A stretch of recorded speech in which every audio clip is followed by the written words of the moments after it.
নমস্কার, welcome to পছন্দের রান্নাঘর। পছন্দের রান্নাঘরে আপনাদের সকলকে স্বাগত। আজকে আমি তৈরি করব অতিরিক্ত পেকে যাওয়া কলা আপনারা একদমই ফেলে না দিয়ে কিভাবে বাড়িতে সেই কলা দিয়েই বড়া তৈরি করবেন, সেই রেসিপিটি আমি আপনাদের কাছে করে দেখাচ্ছি। সবার প্রথমে কলাগুলোকে ভালো করে ছুলে নিতে হবে। আজকের রেসিপি যদি আপনাদের ভালো লেগে থাকে তাহলে লাইক শেয়ার করে সহযোগিতা করতে একদমই ভুলবেন না। কলাগুলোকে আমি ভালো করে ছাড়িয়ে নিয়েছি, এবার আমি ম্যাশ করে নিচ্ছি। আপনারা হাতের সাহায্যেও ম্যাশ করে নিতে পারেন কিংবা গ্লাস দিয়েও ম্যাশ করে নিতে পারেন।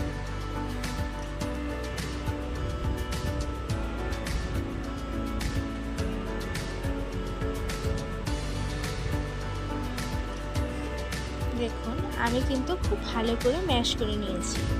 গোটা গোটা থাকলে কিন্তু বড়া খেতে গেলে তখন মুখে গোটা গোটা লাগবে, তাই আপনারা খুব ভালো করে ম্যাশ করে নেবেন। তারপর আমি দিয়ে দিচ্ছি সুজি, চালের গুঁড়ো, আর আপনারা পরিমাণ মতো দিয়ে দেবেন চিনি আর গুড়। আপনারা যদি গুড় না দিয়ে শুধু চিনি দিয়ে করেন সেক্ষেত্রেও হবে, গুড় দিলে টেস্টটা আর একটু ভালো হয়, তাই আমি গুড় দিয়ে দিয়েছি। তারপর দিয়ে দিচ্ছি মৌরি আর সামান্য পরিমাণে সোডা ও লবণ। এবার হাত দিয়ে খুব ভালো করে আমি ব্যাটারটাকে মেখে নিচ্ছি। আপনারা যত ফেটিয়ে নেবেন বড়াগুলো কিন্তু ঠিক ততটাই সুন্দরভাবে ফুলবে। তারপর আমি কড়াইতে তেল গরম করে নিয়েছি। তারপর বড়াগুলোকে আপনারা বিভিন্ন রকম শেপে করে ভেজে নিলেই তৈরি হয়ে যাবে নষ্ট বা অতিরিক্ত পেকে যাওয়া কলা দিয়ে তৈরি বড়া।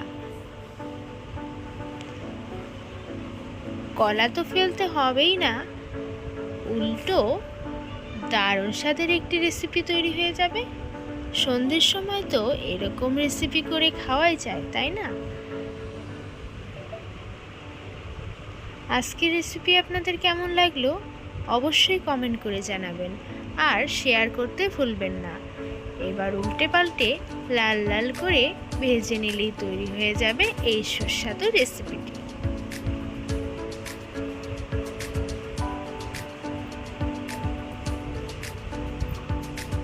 দেখুন, আমি কিন্তু খুব লাল লাল করে ভেজে নিয়েছি। বড়াগুলো একটু লাল লাল করে ভেজে নিলেই খেতে ভালো লাগে।